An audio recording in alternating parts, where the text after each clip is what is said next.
ప్రియ సహోదరి సహోదరులారా, దేవుని యొక్క మాటను తిరస్కరించి అవిధేయత చూపించి ఆదాము అవ్వలు తొలి పాపమును చేసి ఉన్నారు. ఇదిగో మనం వేరొక కోణంలో గమనిస్తే ఆ యొక్క పండును తినాలనే కోరికను వారు నియంత్రణలో ఉంచుకోలేకపోయారు.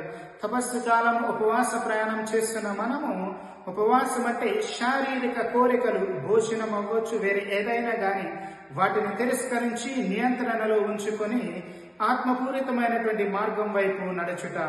అదేవిధంగా ఉపవాసం అంటే ప్రభుని దర్శించుట, ప్రభుని సన్నిధిలో ఉండుట. మోషే, ఏలియా 40 రోజులు ఉపవాసం ఉండి ప్రభుని దర్శించి ఉన్నారు, ప్రభుని సన్నిధిలో ఉన్నారు. అదేవిధంగా మనం కూడా ఉండగలగాలి.